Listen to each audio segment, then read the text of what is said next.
of Justice that was seized from Martin Shkreli, the pharma bro. So they bought that and they made that now it's like a public asset. It's a public good that's available to I think everyone through the DAO. Human DAO, that's a culture centered on gaming, play to earn gaming. So you probably have heard of like Axie Infinity and the generational wealth that was generated in Southeast Asia through that. So, that's a culture of gaming, and there's several other examples. And then community. Like I'm here in St. Louis, Missouri. Or St. Charles, actually. You may be somewhere else. Like, I'm finding like-minded people all around the globe that I connect with. Like I have people I talk to in Pakistan and Lebanon and, Poland. It's not restricted to just where I live anymore. So, but that being said, we do need to think locally as well. So just like crypto, the nonprofit is driven by network effects. These are the 3 examples of network effects you might be familiar with. So Metcalfe's law is probably the best example of like a blockchain value proposition. So the more nodes, exponential growth in the value of the network.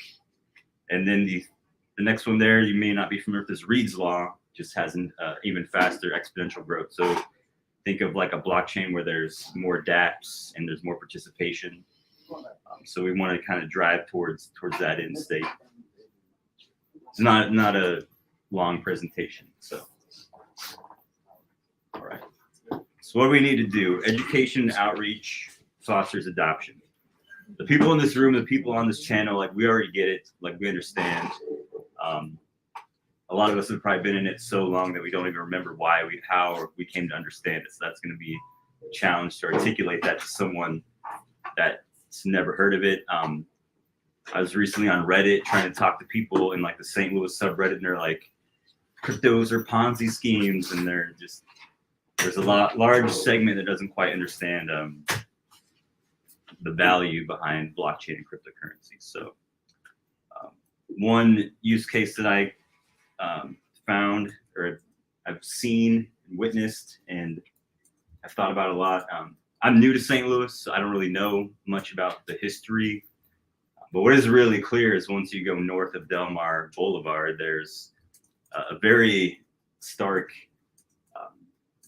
divide now as well in terms of like ethnic identity and also like just the aesthetic of the properties there. So these are 2 charts I found online. So this one on the left shows sort of like the racial makeup, ethnic makeup of St. Louis. So this line here is called the Delmar Divide. That's Delmar Boulevard, and so this is the ethnic makeup, and this one is like the home valuation. So like pretty much everything south of that line is valued a lot more. And there's various academic studies on why this came to be. Part of it is lack of opportunity. Part of it is redlining and institutional policies. And I had never experienced this before in my life. I moved here from Germany. Before that, I lived in DC. Like it was not as divided as this place is, which I'm sure it's not unique around the United States or maybe even the globe, but it's something that needs to hopefully be dealt with. So I think this is the crypto could be a use case to help create opportunity here, bring people out of poverty. And maybe this one won't change as fast, but hopefully like this one could. So, and there's a Wikipedia page dedicated to the Delmar Divide. Lots of resources there. Lots of research done by Washington University, SLU, Harris-Stowe, local institutions here. So how can you help? Part of it is the ideas. It's like who needs the help the most? There's a lot of research, younger people, minorities are more apt to take up crypto. Like if you look at the stats nationwide, minorities do own more crypto than Caucasians, and also younger people, so 29 and younger. But are they the people that need it the most? I'm not sure. and how can we help? Like, what questions do they have? We have to solve the problems that they have. We can't like enforce our own idea of what the problem is on them. Social media, there's a lot of outreach that needs to happen. Social media is one way. I'll probably be around this area later today and this week just to see, try to talk to people and see where they're at with crypto and their understanding. Financial, like this does take financial resources. One thing I hope to set up soon is Amazon Smile. If you're not familiar with that, you can just, it's no cost to you. You just have to set it in your like Amazon settings that you want all your purchases to support this charity. So that should be coming soon. And I think that's all I have, really. Oh, yeah, that's it. So, any questions? Go ahead. There's a that you brought up, the Delmar Divide is very interesting because there's one that's akin to that with crossing the river from St. Louis County into St. Charles County. There's always been that invisible, not invisible because it's a river rift. Right. So that's something else that you'll see. And then the creep. Mm-hmm. All the colloquialisms that I've seen in other cities, Milwaukee being one as well, where there is a definitive dividing line where there is it's one of the largest metropolitan boulevards, Capitol Drive. It showcases exactly the same thing. It just happens to be in a different city where you go over that line and things instantly change. Yeah, I didn't show it here, but I saw like a Zillow. If you go on Zillow, like you'll see like $1 million homes like south of Delmar Boulevard, and there's like north of that there's just like a rift of foreclosures. It's like it's very it's depressing actually. So any more questions? Go ahead. Like when people send crypto to Ukraine and stuff. Yes. Is there a lot of people? I guess they can use it there or something. The cryptos. So I've seen accepting it there. Or? I'm not really sure because I don't think there's a lot of like person to person like business happening right now. I think it's mostly the government is using it to purchase like foreign aid. So I do know they raised like over $50 million so far. So the government's actually using it? Over $100 million now. Yeah. So it's not going to the citizens, it's going to foreign aid essentially. Yeah. Oh, okay. So they're bringing in like food, medicine, clothing, all that stuff. So it's not really individual, it's more the government. Yeah. It's like the central bank of Ukraine. It's not getting airdropped to the citizens or anything. It's for relief. Yeah. Cool. You want to talk more about like some of your ideas? I know nothing's solid yet as far as if you do get these grants or whatever, what kind of program you're going to do, or what are some of the ideas in the works? Yeah, so on the website, the main thing is like a fundamental understanding of what the blockchain is. I think like Bitcoin is a good starting point. It's the OG cryptocurrency. It is a currency. The ecosystem is being built out with things like stacks, getting a little more complicated, but I think it's a good entry point into understanding crypto, sort of like a gateway into that.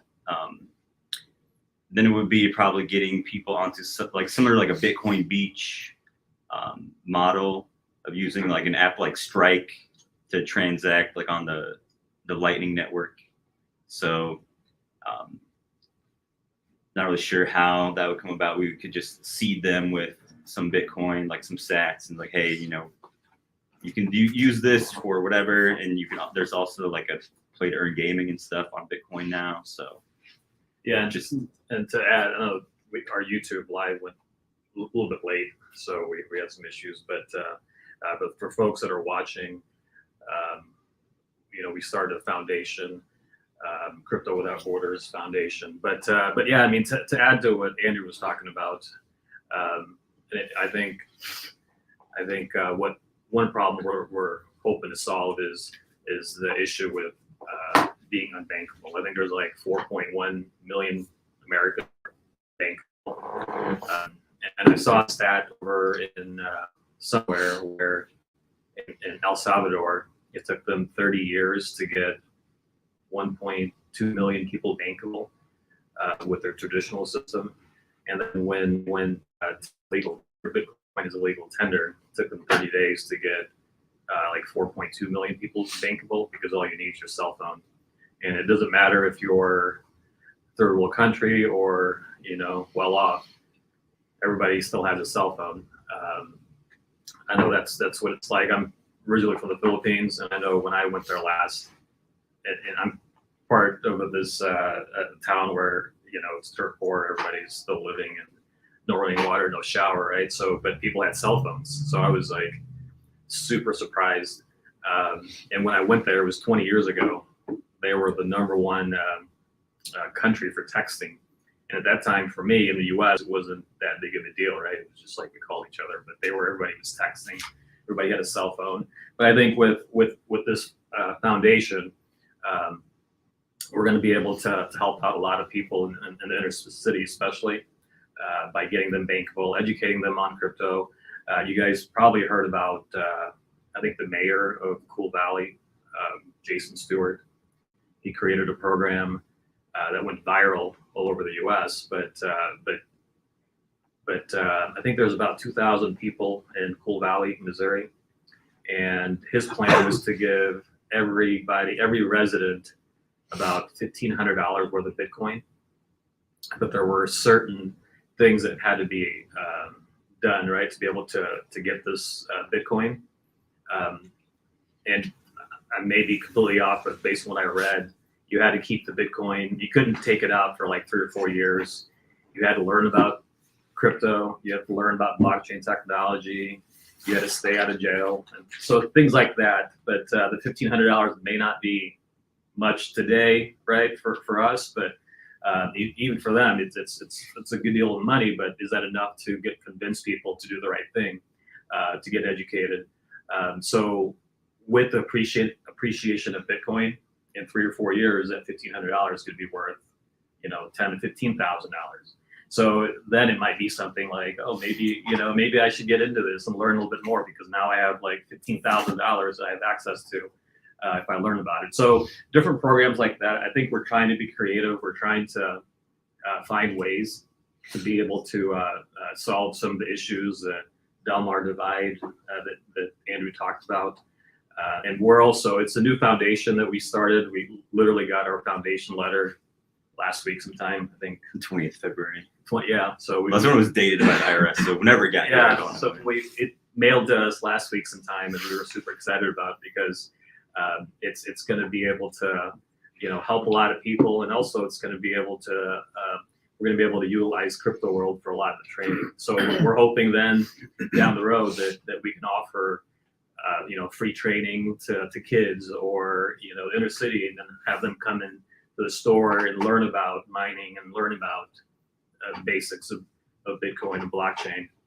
And then the foundation would help pay for that. And as we roll out, you know, more stores down the road, crypto will be pretty vital in getting that education out. So that's why I'm excited about it. Andrew's excited. The rest of the team. It's still, like I said, still pretty new. But I think there's a lot of opportunity because I think some of the large exchanges and, you know, FTX, Crypto.com, they're putting out a lot of money. There's Uniswap Foundation, Ethereum Foundation, that they want people to learn about, you know, what they're doing. They want people learning about the space, because the more the people learn about it, the more they're going to get involved, invest, you know, mine, things like that, just to be that rising tide, you know, with crypto world. But anybody else have any questions, suggestions, or anything? Can you define bankable for me? I hadn't heard that in the crypto context. Bankable? Uh-huh. I mean, I mean, for me, it's more of, you know, with the banks these days.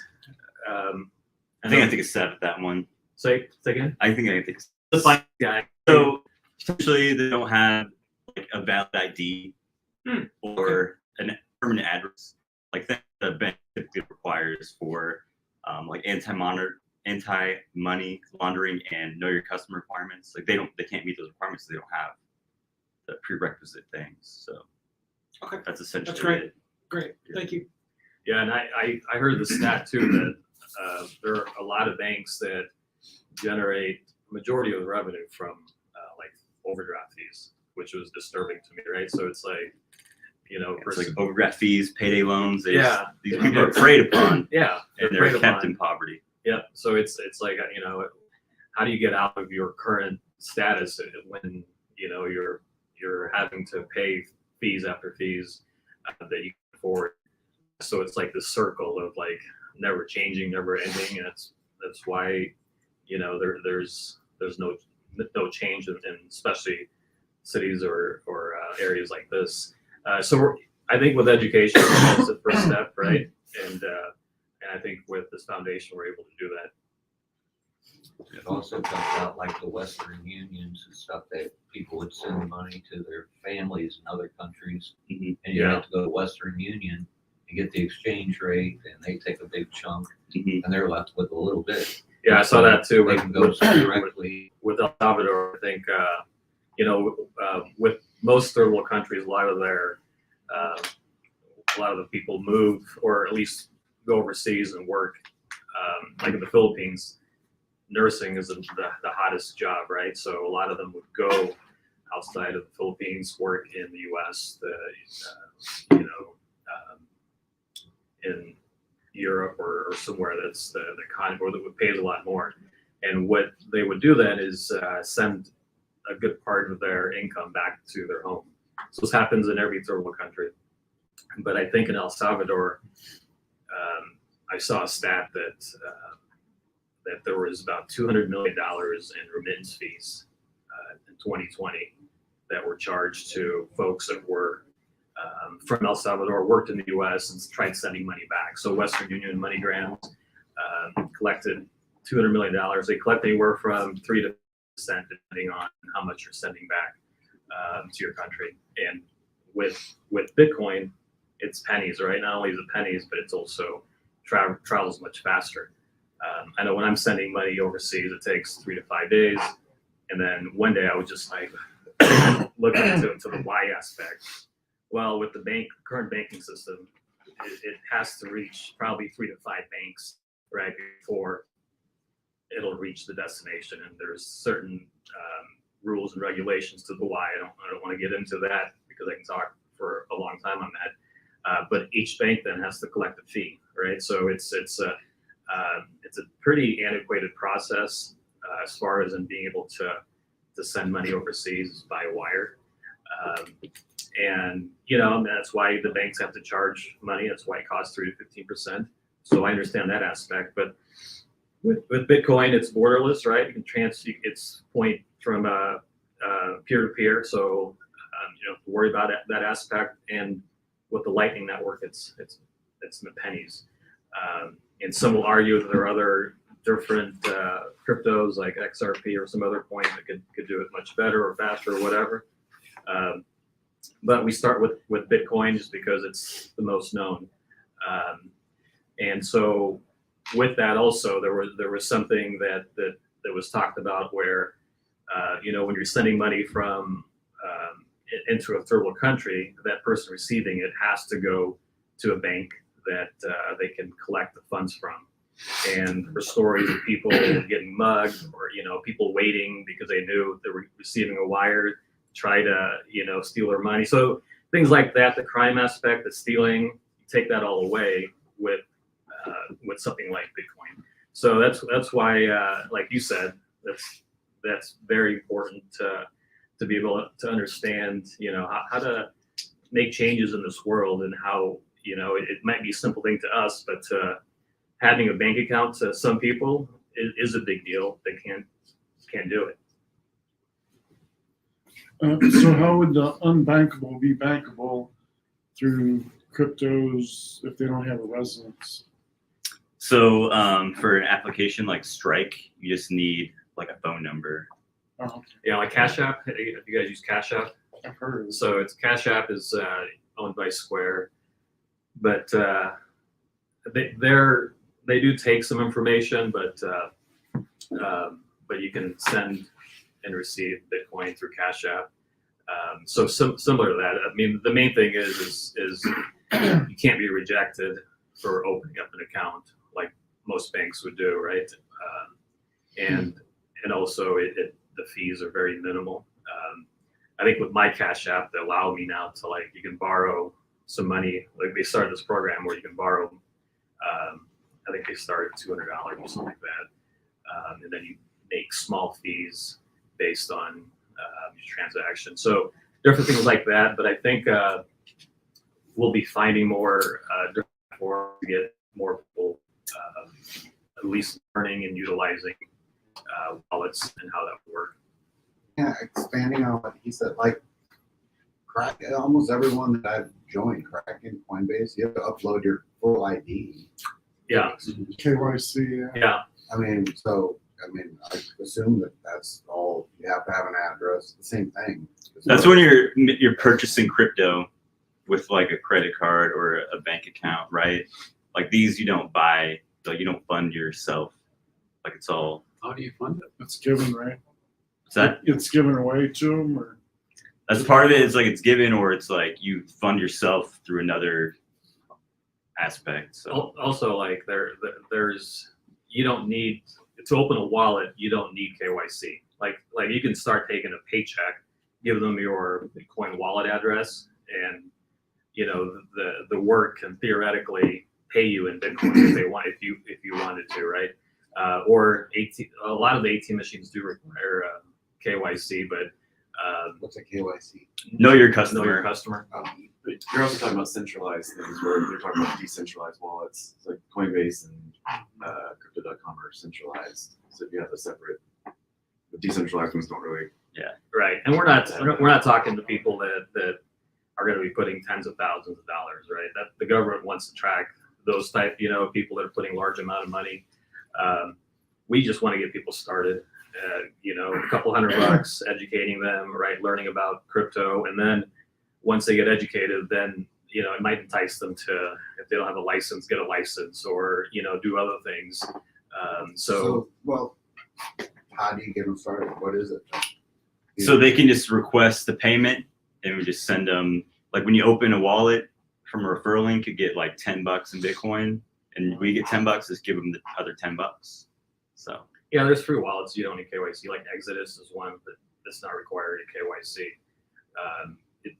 So maybe getting people started with an Exodus wallet. We have the Valet wallets out there. They're just cold wallets, right? And you just scan it, and you can send Bitcoin in that wallet. Or I think there's about 100 coins you can send to it. But it's like I said, it just starts with education. I guess is for me the main thing. Is the first step.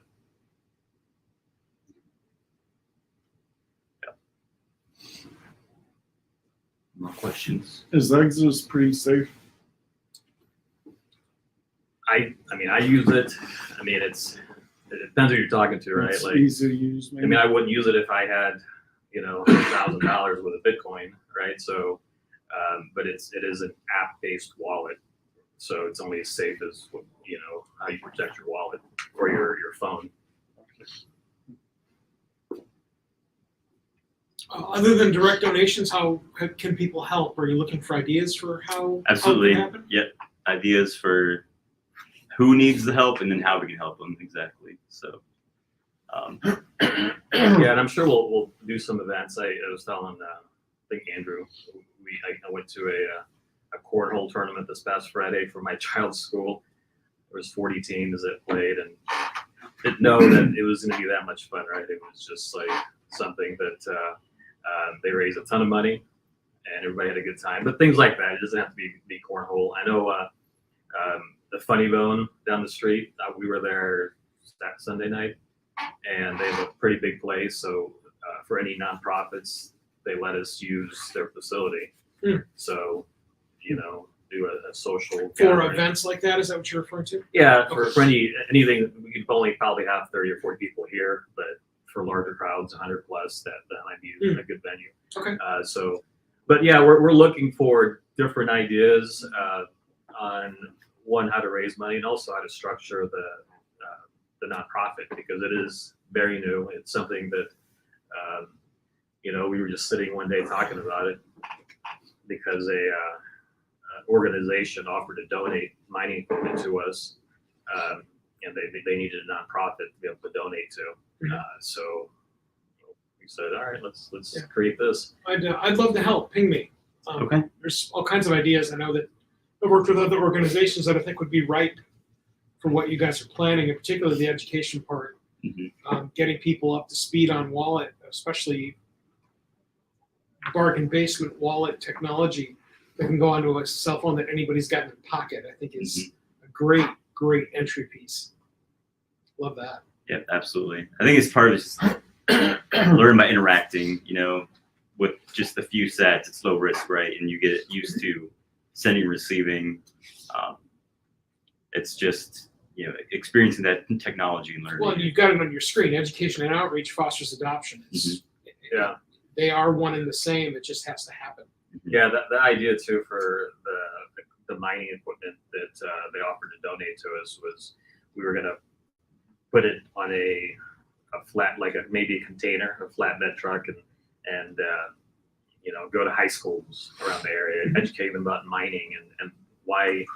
I don't know if you guys saw the news over in Europe where they were trying to ban proof of work, which is Bitcoin is proof of work, and they voted on it yesterday and it failed, right? So, but understanding, if they ban proof of work, that's banning Bitcoin, and Bitcoin would not be as secure as it is today without miners, because it's decentralized.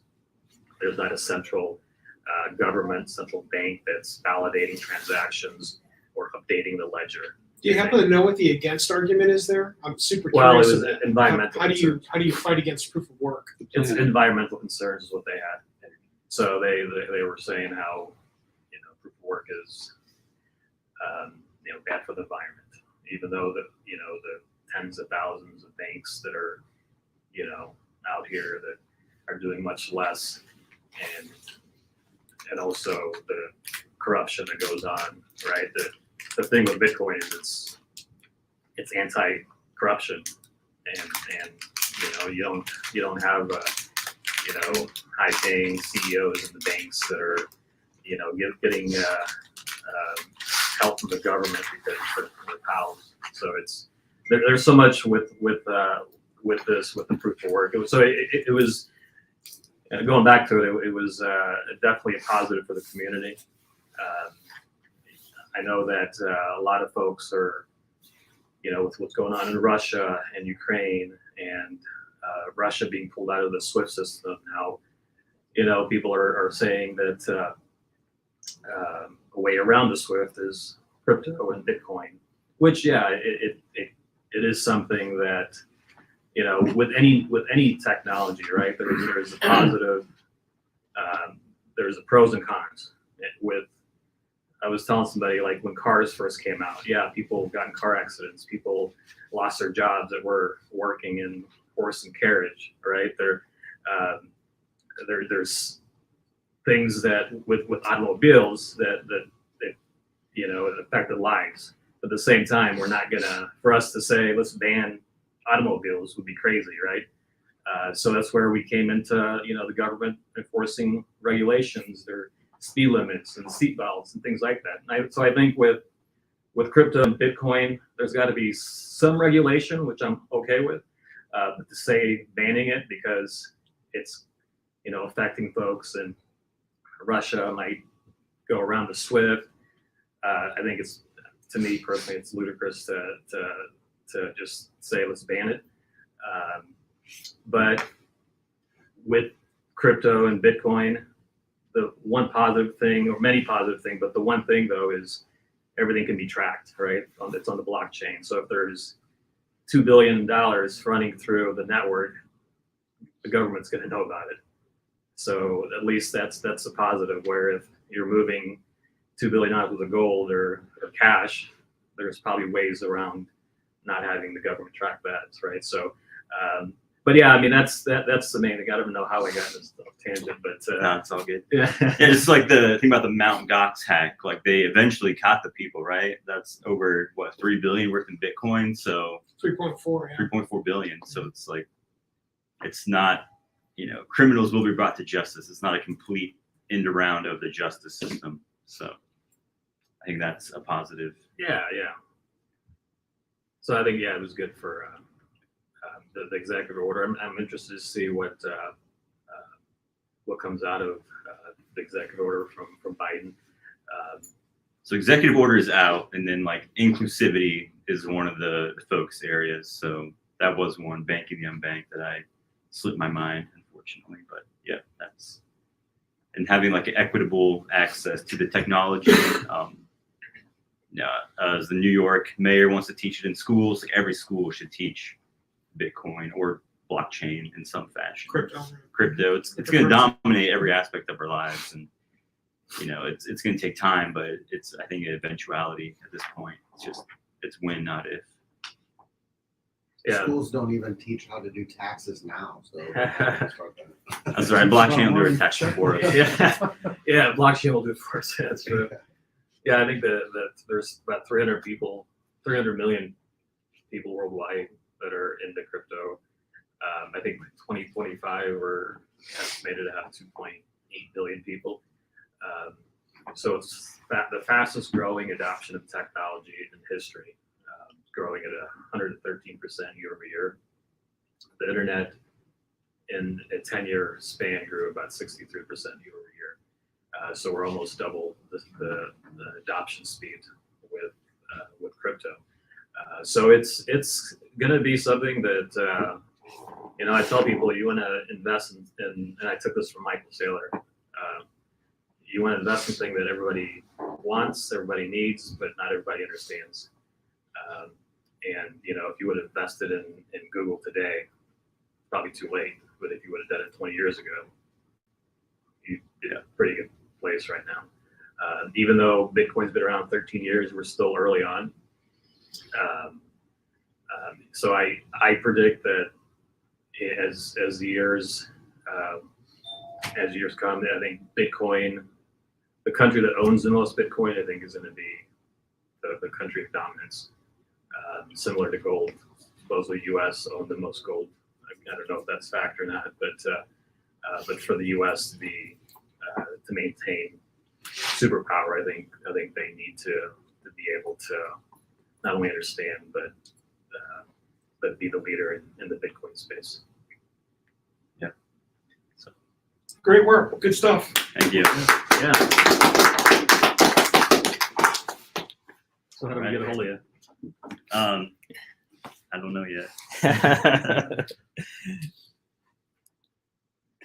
Talk to Jeff first. Info at firstcryptoworld.com. Yes.